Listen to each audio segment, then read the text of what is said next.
the top 3 races to watch at the U.S. World Championship Trials.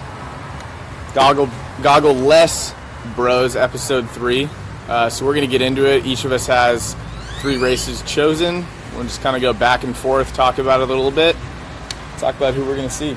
Exactly, yeah. I think the goggles had to retire for a day. Our noses were hurting. Our eye sockets were tired. We were tapering. Yeah, we're just a great Goggle Bros episode during the meet. Absolutely. We're going to leave the goggles to the swimmers. I have glasses on instead of goggles, but yep, blocking from the rays. We're gonna retire the goggles for one episode while we talk about the top 3 races to watch. Throughout the episode, just leave in the comments what you think your top 3, or just a race to watch, or a comment below, and we'll try to bring you guys into the conversation as we keep talking. But you want to start it off with number 3? Yeah. So I mean, I haven't put them in any particular order, but I've got a couple things I'm really interested in. They may not be the best races, I'd say, or the fastest, or like the most likely to be a world record, but I really think that first for me is going to be the men's mile. Actually, every men's distance event, 400 and up, just because we have some new people out there. Yeah. There's some new top seeds. Some of our old bellwethers are gone, so it's going to be really interesting to see how the U.S. men distance contingent steps up, and that's always been an issue. It's raining acorns here, I think. I'm pretty sure there's a squirrel above us. Oh yeah, he's getting after There's it. a squirrel above us right now, just dropping pieces of an acorn. But we're gonna try and stay focused above us. and try not to get hit. So for me, it's the distance races. I mean, in the mile, you've got True Sweetser's the top seed. In the 400 freestyle, I mean, you have guys like Townley Haas and Clark Smith that had tremendous showings at NCAA, so it's going to be pretty cool to see how they do in these distance events. And I mean, we just, we're seeing Connor Yeager's gone, and our guy Jordan Lomovsky is not doing any of the pool races. So I mean, that takes 2 of the big heavy hitters out of the pool for USA heading into Budapest. So we'll see how they perform. So for me, that's number 3, just really men's distance. And then I'm going to go women's distance for my number 3, mostly just because anytime you get to watch Katie Ledecky do something in a pool, it's pretty exciting. Yep. Not to mention, I mean, Leah Smith, what she's been doing with how dominant Katie Ledecky has been, and how much she's been really cutting down the gap between, this is just a Katie Ledecky conversation, to where, now she's challenging the 4-minute barrier, which no one had done prior. Mm-hmm. That's going to be interesting to watch in the 400 as well as the 8 and the 1500 now. But I'm mostly excited to just watch Ledecky's first, Olympic future. I don't really know how to say it, but the first, real 1500 where she's, looking at it as an Olympic event. There's been some times thrown around. I just think she's going to lay into it more than she ever has. Yeah. We've seen her break world records at random meets, like the meet over here around here in Texas, where some kid was just timing, and then all of a sudden she broke the world record. So to see her really, line one up and just rip it and maybe go in the 15-19 range, which would be a pretty solid drop, I think is going to be really cool. That'd be outstanding. Like you said, she's always fun to watch. It'll be cool to see how she treats the mile now that it's going to be an Olympic event. Yeah.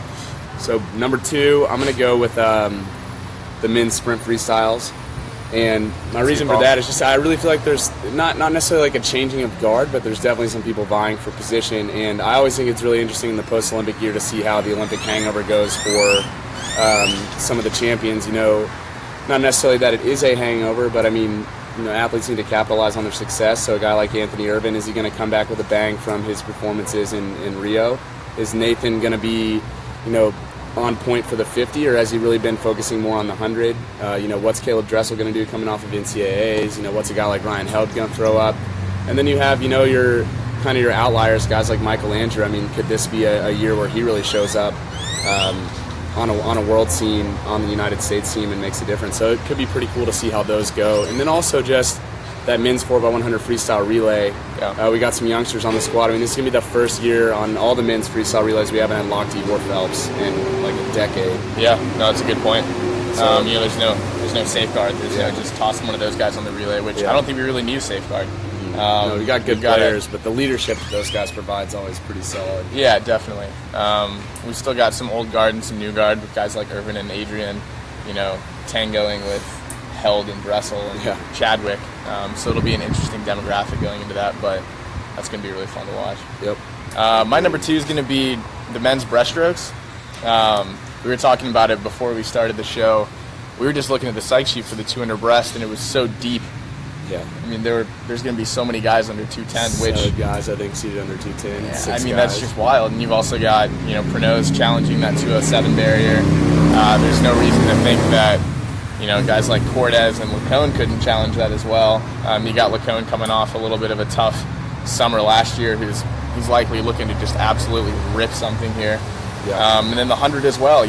We could see a lot of guys under a minute, like a lot.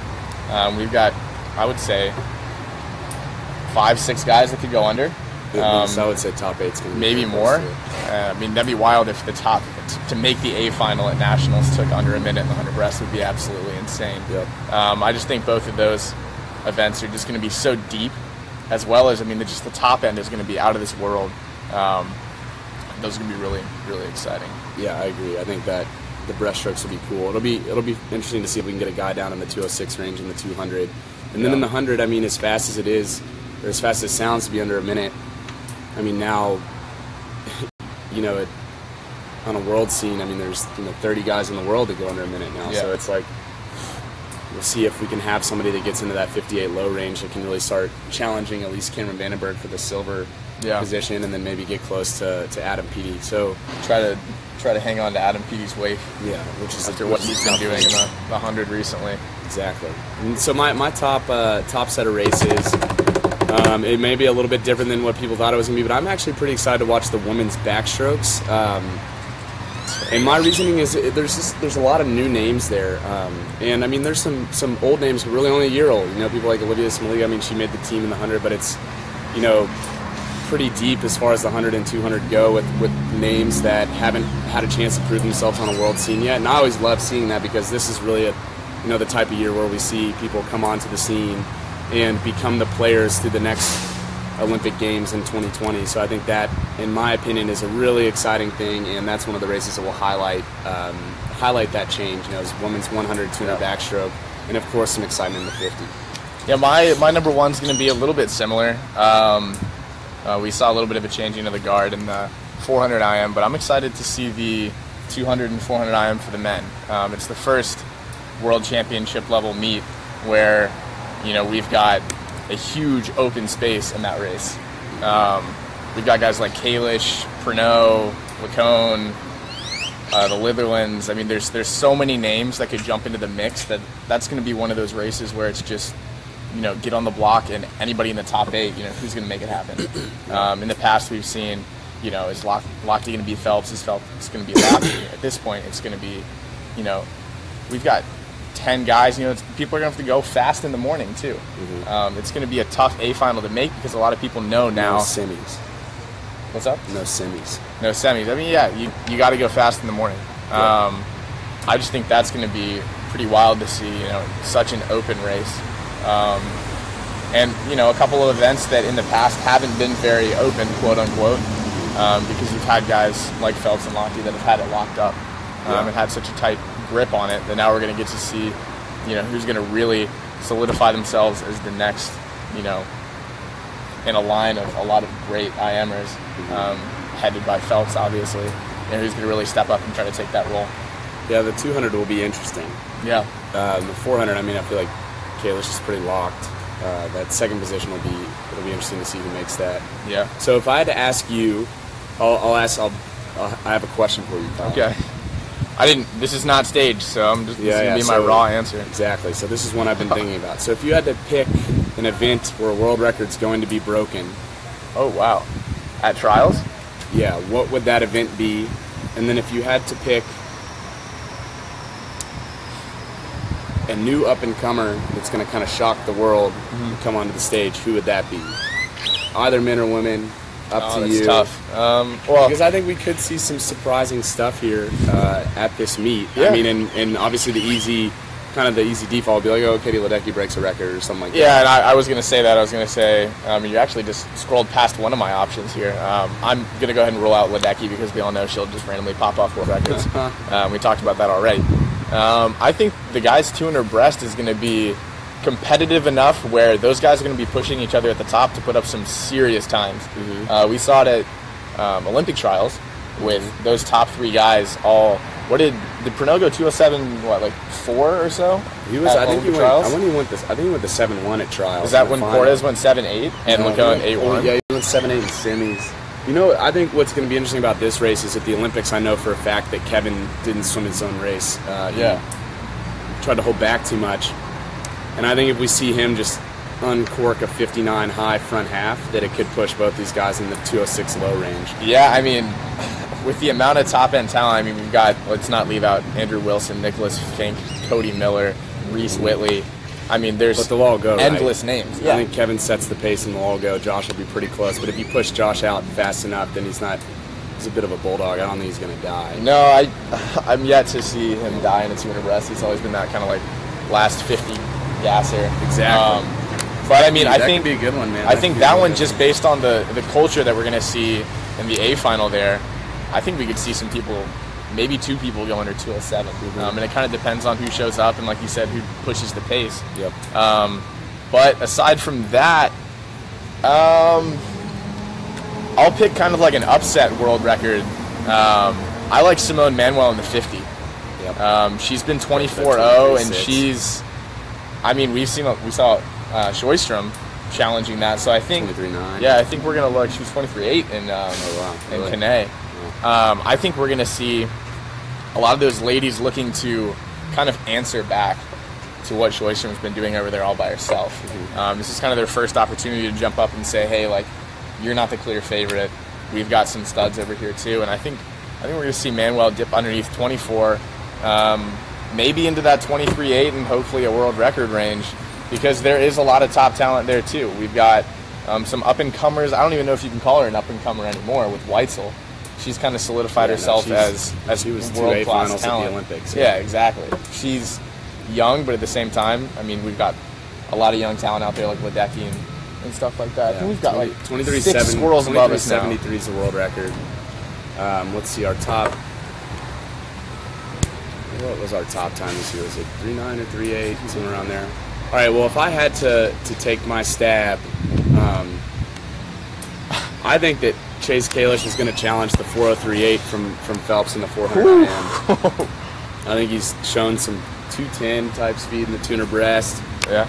It's been 155 in season the tuner fly. Probably match that in the tuner back. Maybe not, but pretty close. And he's always got a ton of speed at the end. And I think he's got a lot that he wants to prove to himself after getting silver. Yeah. And so I think he might be pretty close to that, what I used to think was the fastest world record ever. That's my guess. I don't know, maybe not at trials, because maybe he thinks he's pretty much a lock, but maybe at Worlds, especially given how fast David Virajto and I forget the Japanese guy's name just when it's at a collie with their 407s. I think he's probably looking at that and going to get after it. Yeah. So that's my guess. And then up and comer.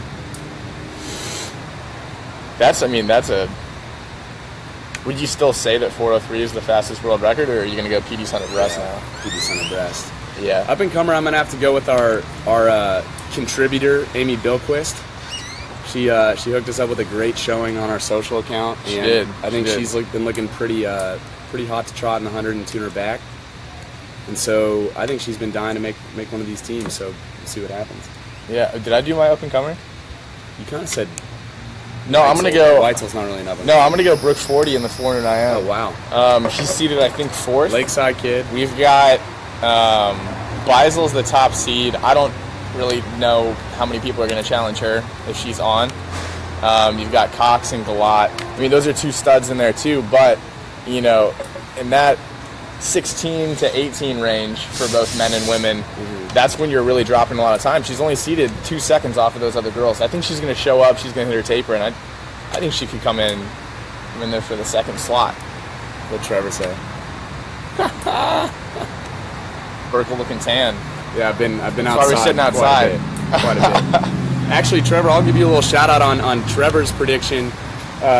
He's been saying some good things about Colin Jones, and I would agree. I mean, after he won that 53-2 in the 100 fly, he's just in really good shape. I think he's probably been getting his butt kicked harder than he ever has before, and you know, these younger guys challenging him. So we might look to him to really make a huge statement here. Yeah, I mean, he's got a. Oh, I saw that NC State flag. Yeah. A statement. I didn't know I did that. But yeah, that was pretty sweet. Yeah, I mean, he's training with guys like Held.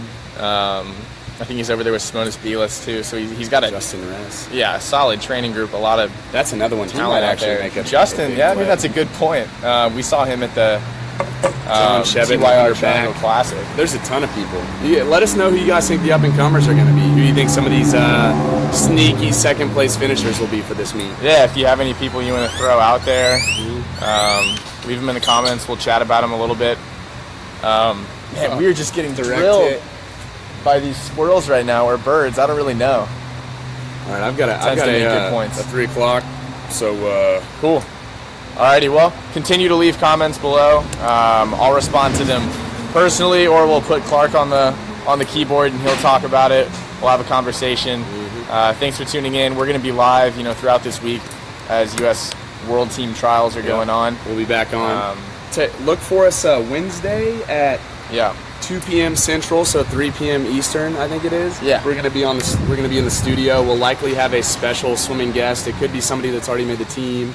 It might be somebody that has been on numerous teams and has experienced these trials. So that should be a great show. We'll be live on Facebook. It'll be Kyle, myself, and then likely a guest or two. And then a guest. It'll be a lot of fun. Definitely want to tune into that one. Hoping to have some serious names on that show. But thanks for tuning in, guys. Continue to leave comments below. Have a conversation about what's going to go down. Follow us on Twitter and obviously on Facebook. We'll be updating. Do I have to talk until that finishes? Because that's going to keep going for a while. And we'll be fidget spinnering probably the entire time we're working. But thanks again for tuning in. See you next time.